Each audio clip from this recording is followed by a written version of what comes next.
सात संग जी प्यार से कहना था निरंकार जी। सात संग दासी एक निरंकारी गोरखपुरी कजरी बोलने जा रही। अपना प्यार दुलार हमारे साथ बनाए रखना। एक कजरी हमारे गुरु पावन मूर्ति जी ने लिखे हैं। अपना प्यार दुलार हमारे साथ बनाए रखना। गावैली कजरी विदेहिया के नगरी नगरियई में समायल हो। आलर जोगिया नगरियई में समायल हो।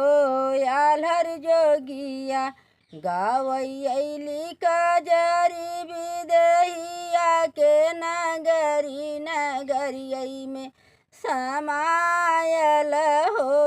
आलर जोगिया नगरियई में समायल हो।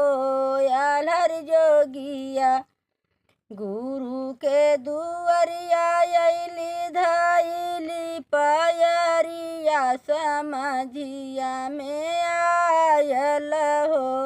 आलर जोगिया समझिया में आयल हो। आलर जोगिया मानवा के अपन हम बिछवली चदरिया त दुखवा परायल हो।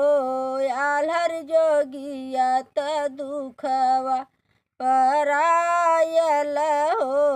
आलर जोगिया सावन फुहारवा बरसे प्रेम का बदरवा सगरवा में नहायल हो। आलर जोगिया सगरवा में नहायल हो। आलर जोगिया पाई गईले मूर्ति पावन संतों के दुलारवा तजियरा जुड़ायल हो। आलर जोगिया यर जियरा जुड़ायल हो। आलर जोगिया गावैली कजरी विदेहिया के नगरी नगरिया में समायल हो। आलर जोगिया नगरिये में समायल हो।